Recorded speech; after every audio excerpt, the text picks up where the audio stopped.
우리 교회에 오면은 새가족들이 제일 힘들어하는 것 중에 하나가 뭐냐면 사도신경하고 주기도문 외우라는 거거든요. 여러분 이 사도신경 주기도문, 특별히 이제 사도신경은 후대에 우리 사도들이 교회에서 이제 만든 거니까 신앙 고백이니까 그렇다 치지만 주기도문은 주님께서 직접 주신 거 아니에요? 주기도문이 우리에게 얼마나 큰 의미가 있을까요? 여러분은 주기도문을 어떻게 뭐라고 생각하시면서 우리 고백하고 기도하고 있을까요? 여러분 주기도문이 우리에게 어떤 의미가 있습니까? 교회 오면 외워야 될 거, 기도문이니까 하나 외워서 쓸 거. 오늘 이제 주기도문에 대한 이야기예요. 오늘 본문은 사실은 이제 마태복음 전체 중에서 제일 중요한 이야기를 하고 있습니다. 마태복음은 제가 말씀을 드렸지만 천국에 대한 이야기들로 가득하다고 말씀을 드렸습니다. 마태복음은 복음서마다 예수 그리스도를 바라보는 관점이 다른데요, 마태복음은 예수님을 왕으로 보셨습니다. 우리에게 오시는 왕, 임금. 그래서 왕에 대한 이야기, 임금에 대한 이야기, 뭐가 여러 가지 비유 같은 걸로 마태복음에 계속 나오죠. 그럼 예수가 우리를 다스릴 왕인데, 그러면 천국이 뭐예요? 그 왕이 다스릴 나라가 천국이죠. 예수님은 그 천국을 이끌고 오시는 분이에요. 물론 그 천국은 제가 말씀을 드렸습니다. 그러니까 영토가 아니라 이 땅의 어떤 실제적인 땅이 아니라, 그러니까 이 나라가 통치하고 다스리는 그 영역을, 이걸 이제 바실레이아라 그러는데, 그거를 말한다고 말씀을 드렸어요. 그러니까 실제 내가 소유한 땅이 아니라 내 법령이 지배되는 실효적인 땅, 거기를 바실레이아라고 말씀을 드렸죠. 그러니까 미국의 땅이 있지만 뉴욕과 뉴저지 법이 다르잖아요. 그러면 뉴욕 법이 미치는 데는 어디예요? 뉴욕 에리어죠. 근데 만약에 이 뉴욕 이 땅과 뉴저지가 이 땅, 미국 땅 중에서 실질적으로 뉴욕 이쪽 동부 쪽에 테러리스트가 와가지고 롱아일랜드 지역을 다 점령하고 있어요. 그러면 그 지역이 미국 땅이에요, 아니에요? 실효적으로는 미국 땅인데 그 롱아일랜드 지역에 미국이 말하는 법령이 전달이 돼요, 안 돼요? 안 되죠. 왜냐하면 테러리스트가 점령을 해버렸으니까. 거기에는 지금 미국 법이 전혀 저촉이 되지 않죠. 그러니까 그 테러리스트가 비록 이 땅에 살지만 미국 시민이라고 할 수 있어요, 없어요?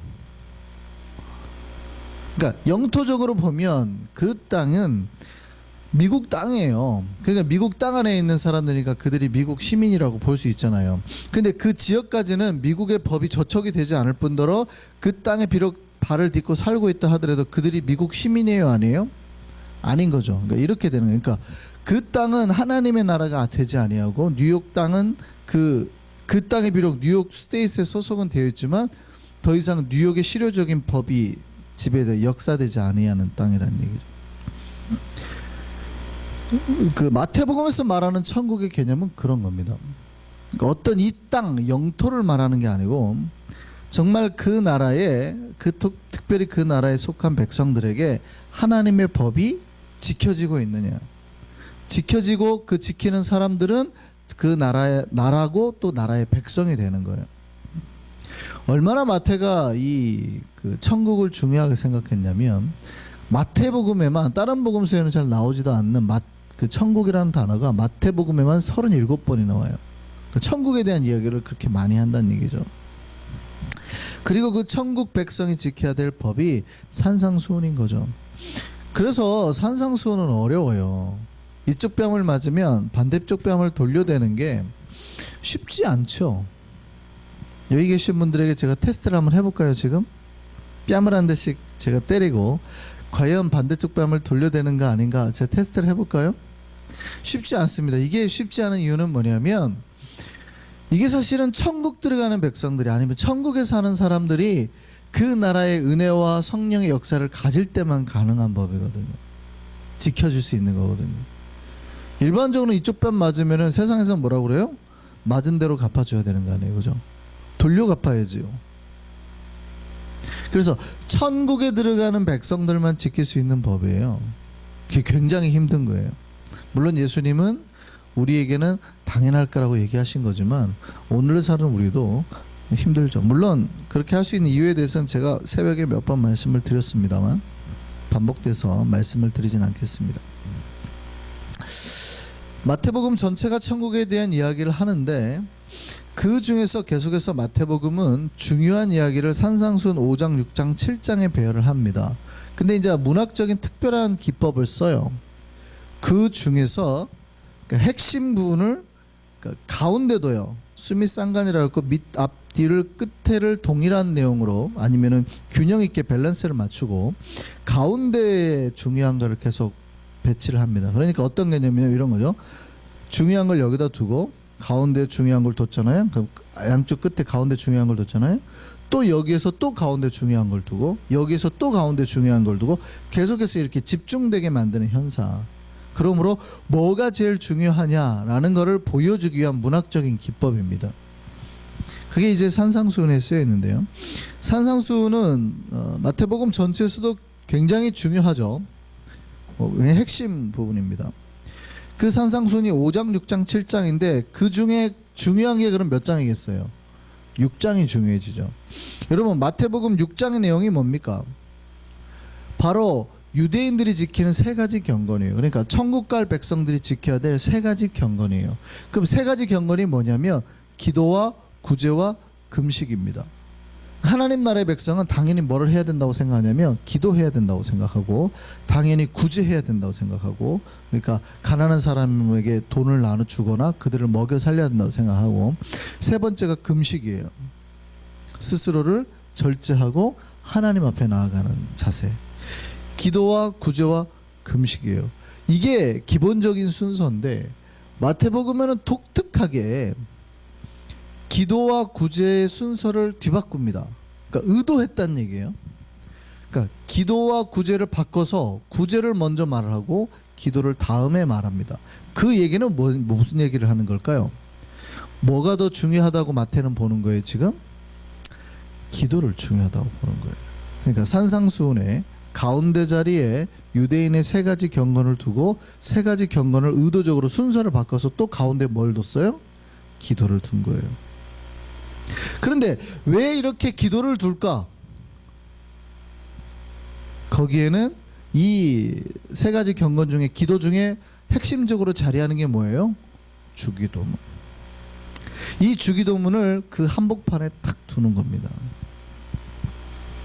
그러니까 무슨 얘기냐면 천국 가는 백성들 아니면은 우리가 예수 그리스도를 만난 백성들의 가장 핵심적인 함축적인 문구 아니면 그들이 평생 외우고 살아야 될 것 우리가 예수 그리스도를 믿는 사람들의 모든 철학의 정수가 담겨 있는 게 주기도문이라는 얘기예요.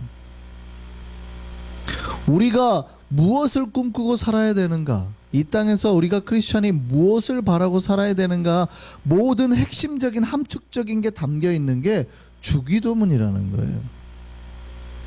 여러분이 천국에 들어가고 아니면 천국을 누리고 살아가는 거 아니면 뭐 그것까지도 사실은 담겨 있는 게 주기도문인데 하여간 우리가 이 땅에서 선망하고 바라야 되는 모든 함축적인 철학적 문구 하나를 딱 골라라. 그러면 바로 그 주기도문인 거예요.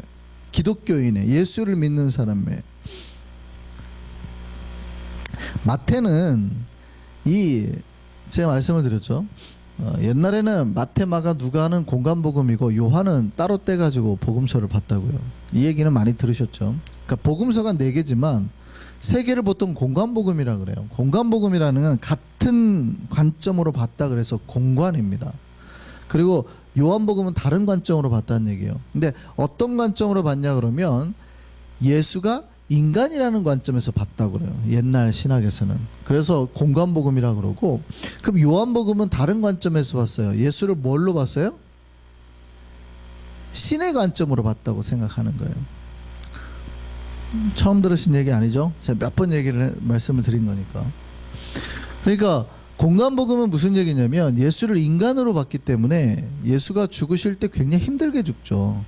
The Passion of the Christ를 보면 예수가 죽을 때 굉장히 처참하게 죽잖아요. 그거 보고 막 기절하고 그러잖아요. 막 영화 보고 기절한 분도 있고 그랬잖아요.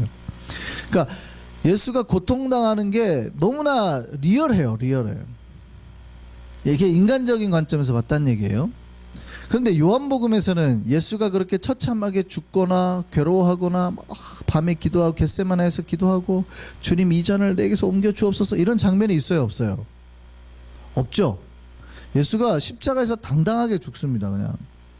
그러니까 예수가 인간이라기보다는 신의 관점에 있다는 얘기예요.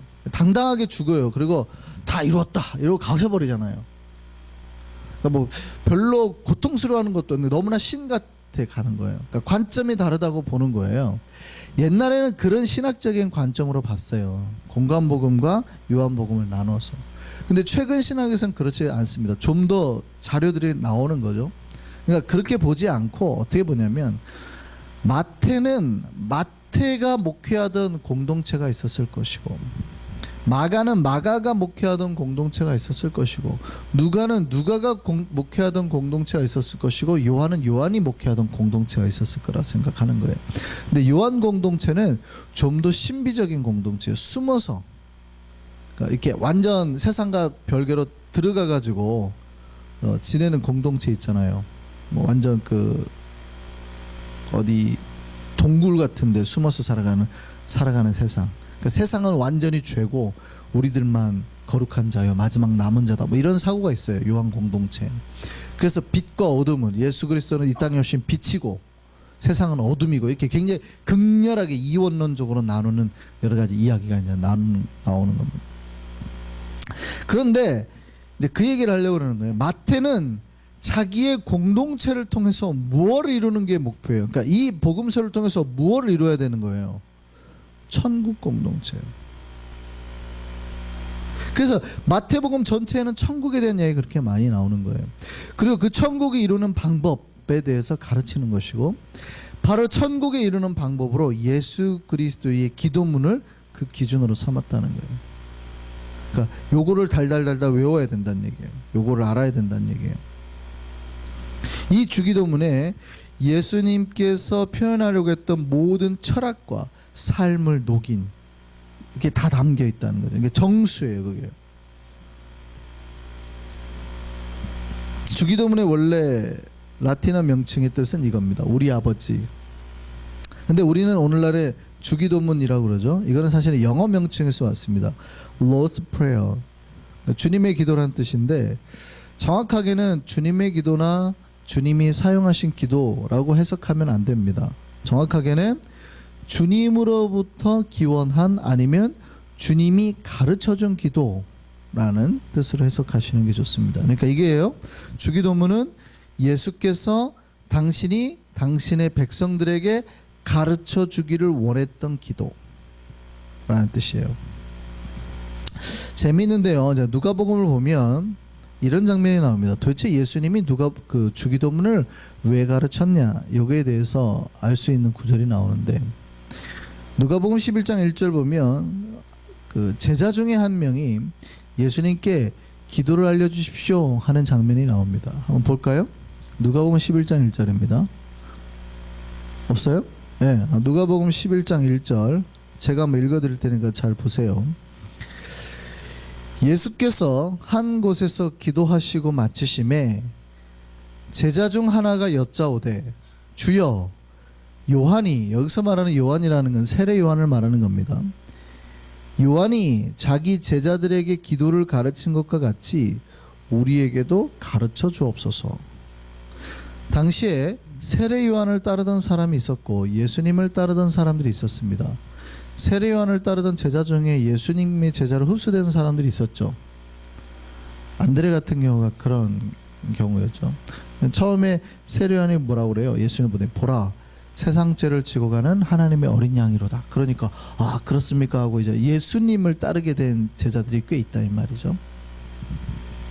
그런데 세례 요한이 자기를 따르는 공동체, 그 제자들에게 이 공동체가 추구하는 철학을 담긴 기도문을 알려줬다는 거예요. 그러니까 우리는 이러한 세상을 꿈꿉니다라고 그 기도문을 갖다가 알려줬다는 거예요. 그러니까 본문의 이 내용이 그거예요. 주님, 요한이 자기 제자들에게 기도를 가르친 것 같이 우리에게도 가르쳐 주옵소서. 그리고 그 요청에 대한 응답으로 예수께서 가르쳐 주신 기도가 바로 주기도문이에요. 누가복음 11장의 주기도문이 똑같이 나오거든요. 생각을 해보시죠. 왜 기도를 가르쳤을까요? 유대인들이 기도를 잘 모르는 걸까요? 아닙니다. 유대인들은 너무 잘 알고 있어요. 유대인들은 하루에 3번씩 의무적으로 기도를 하는 사람입니다. 뭐 18번 축복기도 뭐 이런 거 있어가지고 하루에 3번씩 계속 마치 모슬렘이랑 비슷해요. 하루에 5번씩 정기적으로 기도하잖아요. 기도 시간이 되면. 유대인들도 마찬가지예요. 기도 시간이 있어요. 정해진 기도 시간이. 그 시간이면 모든 걸 놓고 기도를 해야 되는 거예요. 그러니까 매일 기도하는 게 습관이 되어 있는 사람들이에요. 기도를 모르지 않는다고요. 그런데 뭐라고 그래요? 기도를 알려주십시오. 똑같은 얘기입니다. 요한의 제자들은 자기의 공동체만의 신학과 종말론적 소망을 표현하는 기도문을 가지고 있었어요. 그걸로 제자들에게 가르쳤단 말이죠.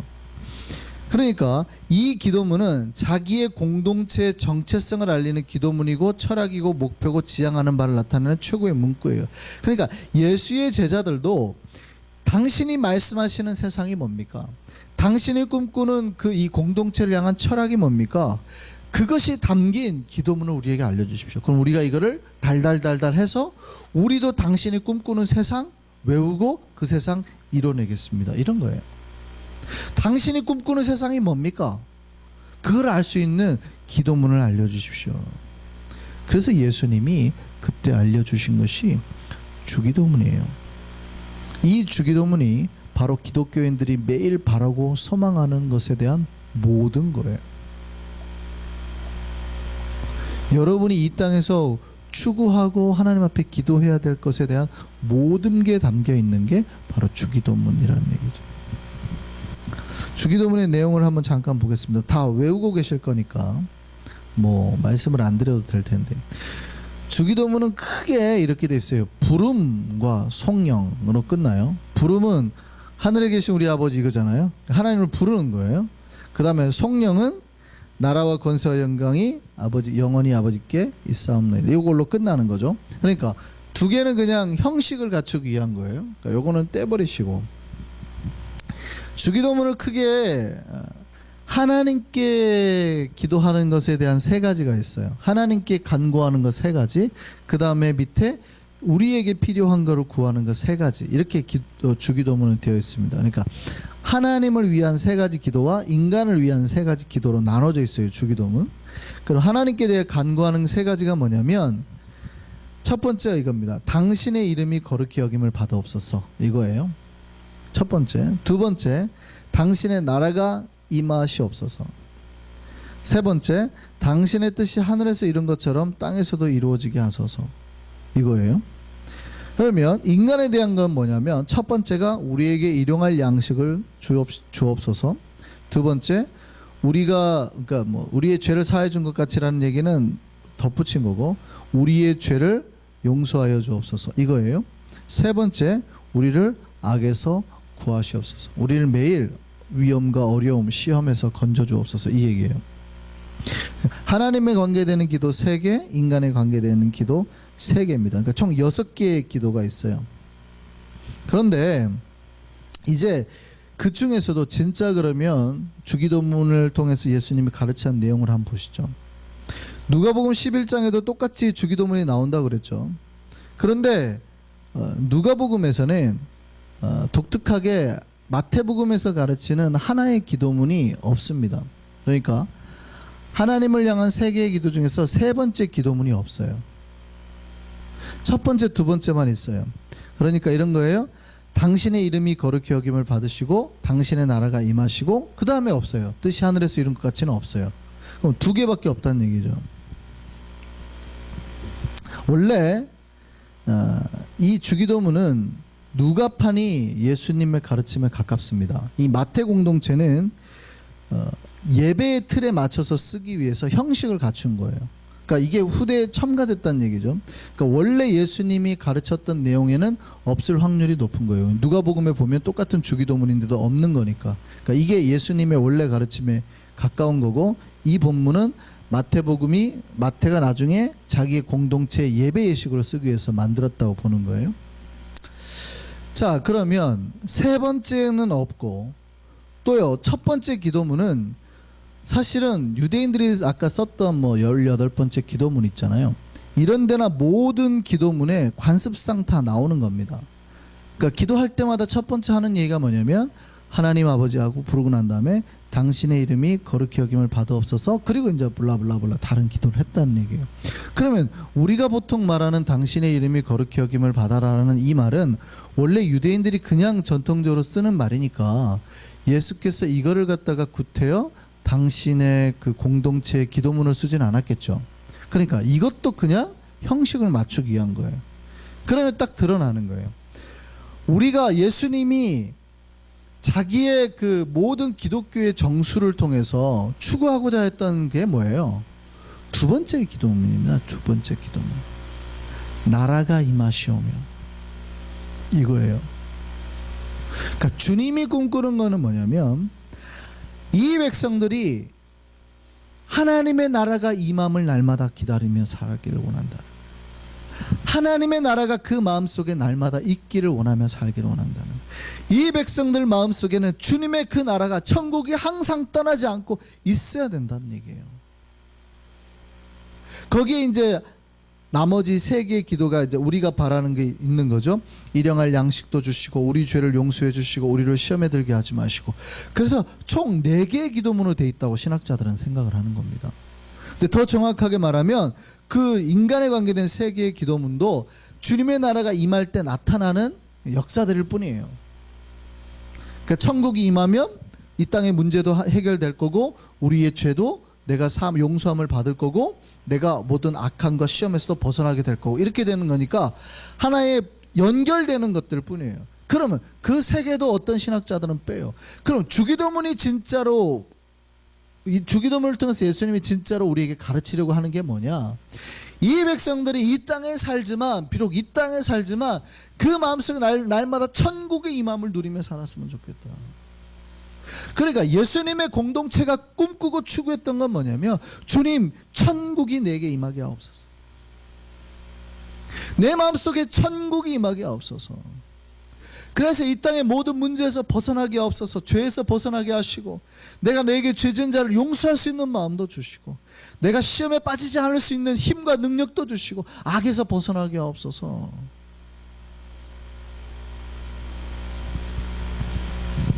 이거예요, 이거. 주님의 나라가, 이 땅에 임재하는 주님의 나라를 누리며 사는 삶. 그러니까 우리가 어쩌면 우리는 이 땅에서 부자가 되는 것을 꿈꿀 수도 있고, 우리는 이 땅에서 좀 잘 먹고 잘 누리며 사는 것을 꿈꿀 수 있습니다. 그런데 주님께서 우리에게 원하고 바라고 꿈꿨던 세상은 정말 각자 한 명 한 명이 한 명도 그 마음속에 날마다 천국을 잃지 않기를 바라시는 거예요. 세상의 어떤 문제에서도, 경제적인 문제에서도, 병마의 문제에서도, 아픔의 문제에서도, 그 어떤 어려움 속에서도 죄가 우리를 삼키려고 할 때도 절대 우리 마음속에 천국을 잃지 않는 것. 그게 주님이 당신의 공동체를 통해서 원했던 거예요. 우리가 가끔 전도할 때 그럽니다. 교회 오세요. 교회 오세요. 그게 꼭 나쁜 건 아닙니다만, 예수님이 꿈꿨던 게 단지 사람이 교회 오는 게 아닙니다. 교회를 통하여서, 특별히 우리 교회를 통해서 예수님이 이끌고 오려고 했던 저 천국, 전도된 그 사람이 그걸 누리고 살게 원하시는 거예요. 그럼 여러분이 교회로 나중에 누군가를 데려왔다 그러면 최종적인 목표는 뭐냐면, 그를 교회에 데리고 오는 게 우리의 목표가 아니고, 여러분이 마음속에 누리고 있는 그 천국을 저 사람도 누리게 하는 거예요. 이 땅에 사는 동안에 내가 천국을 누리고 죄의 모든 것에서 죄의 눌림에서 벗어나고 자유하게 되고, 시험에 빠지지 않고 악에서 벗어나게 되는 그 모든 것, 내게 일용할 양식만 있으면 내가 근심과 걱정하지 아니하는 그 모든 그 천국의 은혜와 자유와 기쁨, 내가 누리고 있는 이 천국을 저 사람도 누리게 하는 거예요. 그런데 내가 전도한 그 사람이 여전히 세상의 돈 때문에 걱정하고 있어요. 여전히 죄에 눌려서 힘들어하고 있어요. 그런데도 전도를 하는 우리가 아무렇지도 않게 생각하면 안 되는 거죠. 그 사람이 교회 나오니까 괜찮겠지, 괜찮으려니 하고 냅두면 안 되는 거예요. 그거는 최종 목표가 아닌 거거든요. 주님이 꿈꾸는 세상이 그 사람이 그 마음속에 천국을 누리며 사는 것이지 사실은 예배당에 나와 있는 게 아니거든요. 제가 앞에서 말씀드렸잖아요. 영토라는 거는 이 땅에 와 있다고 해서 그 백성이 아니라 그가 하나님 나라의 법에 적용을 받느냐, 그 사람에게까지 말씀이 들어가서 지금 역사하고 있느냐, 이거거든요. 그럼 우리의 관심은 거기까지 가야 돼요. 내가 전도한 새 가족이 이 땅에 나와 있는 것뿐만이 아니라 이 자리에 나와 있는 것뿐만이 아니라 정말 하나님의 말씀과 은혜로 그 사람이 마음이 변화되고 기쁨을 누리고 죄에서 벗어나고 악함에서 벗어나서 살고 있느냐, 거기까지 우리가 관심을 가지고 그를 위해서 그렇게 도와주고 케어해 줘야 된다는 얘기죠. 한번 질문 한번 해보시죠. 이 시간 우리의 마음은 어떻습니까? 천국을 누리고 있습니까? 천국을 누리라 그러면 막 그 여러 가지 생각들이 많이 드시나 봐요. 내가 과거에 죄 지었던 거, 내가 옛날에 뭐 도적질 했던 거. 저도 어렸을 때 문방구에서 지우개 하나 훔치다가 걸려가지고 1시간 동안 손들고 있었던 기억이 있거든요. 근데 제가 왜 지금도 그걸 기억하냐면 그게 내 마음속에는 죄책감으로 있다는 얘기예요. 나 같은 사람이 목사를 할 수 있나? 아니면 이렇게 해서 나 같은 사람도 천국 갈 수 있는데, 내가 그걸 안 잊어먹고 있다는 건 그게 뭐 여러 가지 나쁜 죄를 많이 저질렀을 텐데 그 지우개를 훔친 거에 대한 그 죄책감이 저한테 굉장히 크게 있다는 얘기거든요. 그거 말고 얼마나 많은 죄를 저질렀겠어요. 근데 그런 것들이 자기 속에 있으면 내가 하나님의 천국을 누리고 은혜를 누리는데 대부분 방해를 받아요. 제가 예를 들어서 지우개를 얘기를 들었지만 방해를 받아요. 나 같은 사람이 천국을 누릴 수 있을까? 저 같은 사람이 천국을 누려도 될까요? 도둑질한 내가? 됩니까 안 됩니까? 대답을 안 해주시네. 저를 정죄하시네. 됩니까 안 됩니까? 돼요? 그 어느 정도 죄까지는 될까요? 사람만 안 죽이면 돼요? 아니죠. 사람을 죽여도 되죠. 그러니까 내가 지금 앞으로 사람을 죽여도 구원을 받다 이런 얘기를 하는 게 아니라 과거에 내가 비록 사람을 죽였다 하더라도 예수 그리스도를 만나서 천국을 누리게 되고 내가 죄에서 사함을 받게 되고, 그죠? 그러면 내 과거에 어떠한 죄라도 여러분 다 잊어버리시고 지금 내 마음속에 천국이 있냐 없냐를 보셔야 되는 거예요. 매일 이제 내가 예수를 만났으니 그 천국을 과연 누리고 있느냐를 여러분의 매일 삶에서 질문하셔야 되는 거예요. 내가 지금 죄에서 벗어나 살고 있는가? 악에서 벗어나 살고 있는가? 나한테 잘못한 사람 내가 용서하며 살고 있는가? 그 천국의 영향력 아래 살고 있는가? 그거를 질문하셔야 되는 거예요.